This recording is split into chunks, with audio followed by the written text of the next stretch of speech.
Harry Potter é uma franquia transmídia que começou com uma série de livros publicados a partir de 1997 pela escritora britânica J.K. Rowling.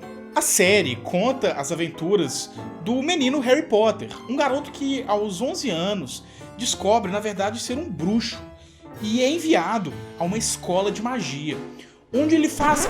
Gente, não, sério, eu não preciso de explicar o que é Harry Potter. Eu não preciso de explicar o que é. Você talvez nunca leu os livros, você talvez nem tenha visto os filmes, mas você pelo menos sabe o que é a franquia. Se você passou os últimos 20 anos vivendo embaixo de uma pedra, tá aqui um print da página da Wikipédia sobre a franquia. Você pode pausar o vídeo e ler, que é tudo que você vai precisar pra assistir esse vídeo aqui. Bom, mas enfim, mesmo que você já tenha lido todos os livros da franquia, assistido todos os filmes, jogado todos os games e até assistido a peça, tem alguns fatos sobre o mundo bruxo que você talvez ainda não saiba. Você sabia, por exemplo, que embora Hogwarts seja uma instituição privada, lá não tem mensalidade nem taxa de matrícula, porque todas as taxas são pagas pelo próprio Ministério da Magia? Você sabia que existem alunos judeus em Hogwarts, tipo o bruxo Anthony Goldstein, da Corvinal? Você sabia que o tio Walter, o tio malvado do Harry, votou a favor do Brexit no plebiscito popular na Inglaterra? E você sabia que Hogwarts não tinha um sistema de encanamento até o século XVIII? Porque os bruxos, na época, eles... quando tinham que ir no banheiro, eles resolviam a bagunça que fica depois que você vai no banheiro com magia, fazendo ela desaparecer. Bom, se você não sabia nenhum desses fatos, pode ser porque eles não constam em nenhum livro, nenhum filme, nenhum game. Eles foram confirmados pela própria autora, J.K. Rowling, em diferentes fontes, em tweets, em entrevistas, em posts de blog no site oficial Pottermore. E ao ser confirmados pela autora, esses fatos, supostamente, se tornaram canon. Canon, de forma bem simplificada, são todos os fatos relacionados a um determinado universo ficcional que são confirmados e aceitos como parte da continuidade oficial daquele universo. E antes de eu continuar essa explicação, deixa eu só explicar por que eu quero usar a palavra canon no original inglês e não a palavra cânone, ou canônico, ou alguma coisa parecida. Cânone é uma categoria que existe nos estudos literários e que significa outra coisa completamente diferente. Então, para não misturar as estações aqui, eu vou ficar com a palavra em inglês canon. Além disso, as comunidades de fãs que discutem questões de universos ficcionais no Brasil costumam usar a palavra canon mesmo em inglês. Então eu vou só continuar usando o que eles já usam.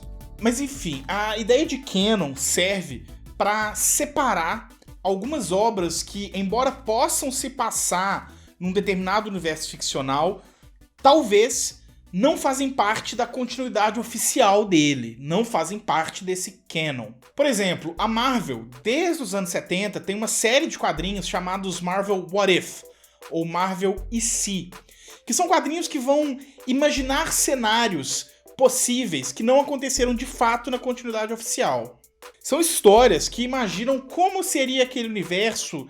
Por exemplo, se os Vingadores nunca tivessem existido, se o Demolidor fosse discípulo do Doutor Estranho, se o Capitão América fosse eleito presidente, se o Tony Stark fosse o Doutor Destino.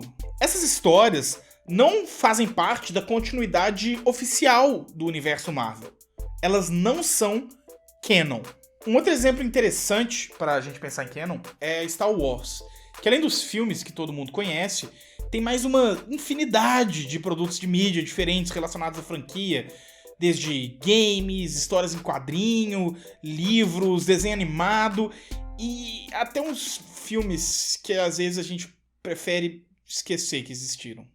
Quando a Disney comprou os direitos da franquia ao comprar a Lucasfilm em 2012, ela anunciou que todo o universo expandido de Star Wars, ou seja, tudo feito até aquele momento, que não eram os filmes episódio 1 a 6, a partir dali não ia ser mais considerado parte do canon oficial. Eles estavam reiniciando o universo de Star Wars e criando o próprio canon desse Star Wars da Disney. E o canon de verdade supostamente, passou a ser só aquilo que foi feito a partir de 2012. E esse exemplo de Star Wars ele é interessante não só pra gente entender melhor o que é canon, mas também para entender uma questão muito complexa aí, que eu acho que é o que tem de mais interessante no caso do Harry Potter, que é quem que decide o que é ou não é parte do canon.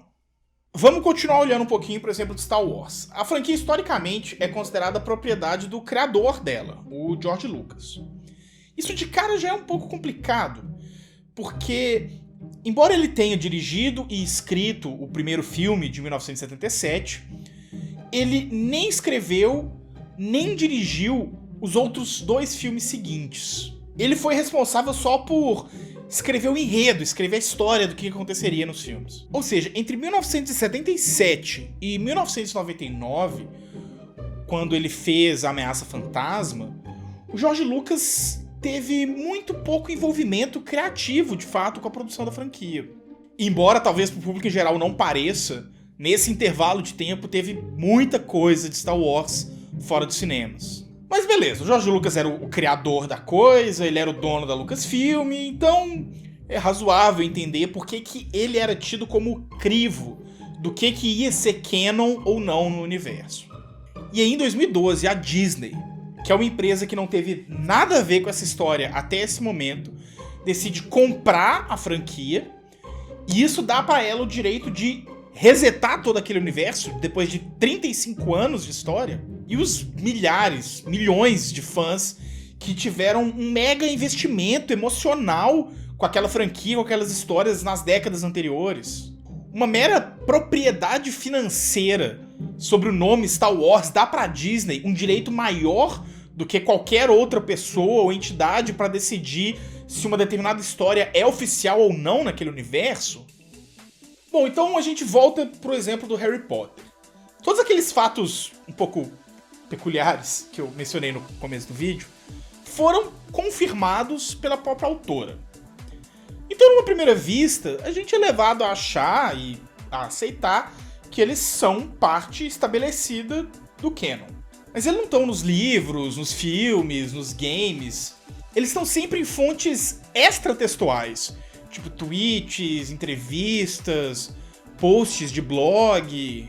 Será que a gente pode considerar essas fontes todas como parte da obra de Harry Potter? E se sim, onde exatamente que a gente vai traçar essa linha? Qualquer coisa que a J.K. Rowling falar sobre a franquia, mesmo, sei lá, numa mesa de boteco, a gente vai considerar canon agora? Essa discussão é muito interessante e ela vai muito longe e me faz lembrar muito de um seminário que o Michel Foucault deu em 1969, muito famoso, chamado O Que é um Autor. Momento, citei Foucault! Citei Foucault! Citei Foucault! Nesse seminário, O Que é um Autor, ele tá meio que dando seguimento a uma discussão já iniciada antes na filosofia francesa pelo Roland Barthes, num ensaio muito fundacional chamado A Morte do Autor, que a Clara, inclusive, já fez um vídeo a respeito aqui pro canal. Bom, esse debate sobre autor, autoria e obra era um assunto que estava pegando fogo na filosofia francesa aí, entre o final dos anos 60 e os anos 70. E não dá pra resumir tudo que foi discutido e é discutido até hoje sobre esse assunto aqui. Mas nesse seminário do Foucault, dentre várias coisas, ele vai discutir a relação entre autor e obra. O que a gente vai entender como a obra do autor? São todos os livros dele? Beleza, então vamos lá. Todos os livros são parte da obra do autor. Mas isso vai incluir os livros publicados póstumamente? Os rascunhos desses livros? E as cartas dos autores? E os diários deles? Várias vezes esse tipo de texto é analisado por críticos, por estudiosos, e podem frequentemente oferecer chaves de leitura muito valiosas para entender esses textos. Inclusive é muito comum editoras inclusive publicarem cartas de autores, diários, rascunhos e tal. Mas se isso tudo é parte da obra, até onde que isso vai? Entrevista faz parte da obra de um autor? Aparição na televisão faz parte da obra de um autor? Mensagem que ele deixou na geladeira? Lista de compra? Até onde que a gente vai? Onde que a gente vai traçar essa linha? E será que, no fim das contas, essa linha que decide o que é ou não a obra de um autor não acaba sendo meio arbitrária? Então qual que é a obra da J.K. Rowling? A gente vai incluir nela os tweets, as entrevistas, os posts de blog? E mais do que isso, toda a obra da J.K. Rowling é o canon de Harry Potter? Bom, os livros adultos dela, lógico, tipo The Casual Vacancy, não se passam no universo de Harry Potter, então eles não fazem parte desse canon. Mas isso vai mais além, e as obras coletivas que não foram produzidas só por ela? A gente tem a peça, por exemplo, The Cursed Child, em que a J.K. Rowling ela é só uma co-criadora, junto com outras duas pessoas, o Jack Thorne e o John Tiffany. Então aí o Thorne e o Tiffany também são criadores da franquia Harry Potter, eles também têm o poder de decidir o que é canon e o que não é canon. E os diretores dos filmes, e os roteiristas dos filmes, e quem escreve o enredo dos games. Nossa, e falando em games, será que aquele jogo pra celular, o Hogwarts Mystery, será que ele é canon? Porque tem uma mega discussão na internet sobre isso. Porque a Portkey Games, que é a empresa responsável por esse game, por outros games da franquia Harry Potter, ela é creditada no site Wizarding World, que é meio que o site oficial, comercial da franquia, envolvendo todos os produtos do mundo bruxo. E por estar listada lá, ela é, em tese, considerada canon. Porém, a Rowling, ela não tem nenhum crédito no game que não seja como a inspiração para a obra, né? E mais do que isso, tem coisa no game que contradiz diretamente a linha do tempo da franquia oficial, dos livros principalmente. Tipo, sei lá, por exemplo, a vassoura Firebolt, que já existe no game em 1984, enquanto nos livros ela só vai aparecer em 1993. E o game Wizards Unite, que é aquele tipo um Pokémon GO de Harry Potter, que saiu recentemente pra celular também, ele é canon? Porque se ele é canon, eu sou canon, porque eu tenho meu personagem lá no game, com minha fotinho, minha carinha e tal. Não só isso, Harry Potter conversou comigo. E tinha um hipogrifo na minha casa hoje de manhã. E aí? Isso é canon? Isso não é canon? Ah não, então beleza, então a gente vai combinar que os games não são canon, tá. Mas aí os tweets da J.K. Rowling são? Por que eles são e os games não? Qual que é o critério? Quem que decide isso? Tem algum órgão que eu posso expedir um documento em 3 vias assinado pra poder reclamar de por que eu acho completamente bizarro discutir se existia ou não encanamento no castelo no século XVIII, porque eu não quero saber como que os bruxos... Bom, eu não sou a única pessoa com essa irritação. Na real, uma grande parte do fandom de Harry Potter tem dúvidas desse tipo.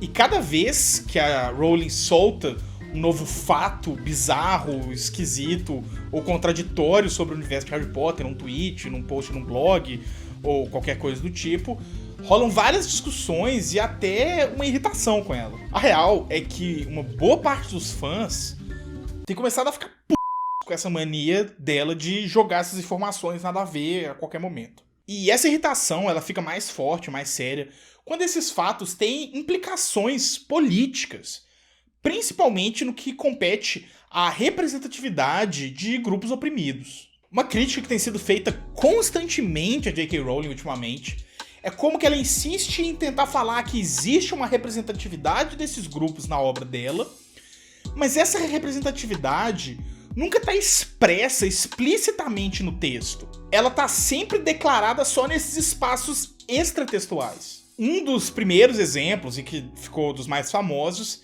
é o fato do Dumbledore ser gay, por exemplo. Mas tem outros exemplos, tipo o que eu comentei no começo sobre o aluno judeu em Hogwarts, ou sobre a declaração de que a Hermione não seria necessariamente branca. Esse último, inclusive, que é um caso que o texto contradiz explicitamente isso. O problema, o sério problema disso, é que a Rowling acaba assumindo uma postura muito conveniente para ela no que tange a representação. Nos livros, nos filmes, na própria obra, ela não representa esses grupos oprimidos. Porque ela sabe que tomar uma postura de oferecer um espaço de representatividade para esse tipo de personagem é assumir em alguma medida uma postura política, principalmente hoje em dia, em que aparentemente existir pessoas gays é uma postura política. E aí, até pra não perder público e principalmente não perder venda, ela prefere manter a obra dela apolítica. Só que ao mesmo tempo ela já percebeu que o fandom de Harry Potter, principalmente os fãs mais próximos, que mais acompanham a franquia, sentem uma falta de representatividade. E aí ela vai tentar suprir essa representatividade meio que de forma retrospectiva, através desses elementos extratextuais, tweets, entrevistas, post em blog. Acontece que essas declarações da Rowling sobre o canon, essa representatividade retrospectiva, essas bizarrices sobre o encanamento de Hogwarts no século XVIII não têm sido bem aceitas pelos fãs. Pelo contrário, a J.K. Rowling tem sido cada vez mais criticada pelos fãs da franquia, chegando ao ponto que hoje muita gente já passa a dizer que o que ela fala não é canon. E é isso. Uma parte considerável do fandom de Harry Potter tá decidindo que a J.K. Rowling não é mais a autoridade para decidir o que é canon ou não. E é aqui que a coisa começa a ficar interessante de verdade. É muito bem sabido o quanto que a comunidade de fãs de Harry Potter, os Potterheads, é uma comunidade muito dedicada. O volume de textos literários inspirados pela obra da Rowling, as famosas fanfics, é impressionantemente grande. As subreddits dedicadas à franquia são muito ativas. Existem vários fóruns internet afora. A comunidade de Potterheads é muito viva. E essa comunidade tem começado a decidir ela mesma pelo seu próprio canon. Decidir o que faz parte ou não do canon. E aí esses dias eu encontrei com um texto do Neil Gaiman, o autor que fez Sandman, Coraline, Deuses Americanos, falando sobre Good Omens, que é um livro que ele escreveu nos anos 90 com o Terry Pratchett, que virou uma série recentemente pela Amazon Prime. E esse texto é uma resposta que ele deu pra muita gente que estava fazendo perguntas pra ele, pra saber se existiria um relacionamento amoroso entre dois personagens desse livro, né, que é o Crowley e o Aziraphale. E aí a resposta do Gaiman pra essas perguntas foi dizer que o que acontece na tela é canon. O que acontece fora da tela é um headcanon válido. Headcanon, que seria tipo o canon da nossa cabeça, é tipo o nosso canon pessoal. É aquilo que a gente, individualmente ou com um grupo de amigos, escolhe acreditar sobre uma determinada narrativa, sobre o que acontece fora dela, sobre aquilo que não tá explícito ali no texto. É como a gente resolve inventar na nossa cabeça o que acontece depois do Felizes para Sempre ou antes do Era Uma Vez. E é muito interessante o salto que o Gaiman vai dar a partir disso. Ele vai dizer que a gente tentar descobrir as coisas que acontecem entre uma cena e outra, que não tá ali na página, ou o que acontece antes do começo ou depois do final, é sempre um esforço de inventar coisas.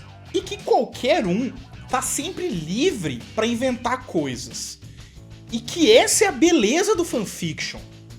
E que ele próprio, o Gaiman, escritor, não tá fazendo nada mais além de inventar coisas sobre aquele universo.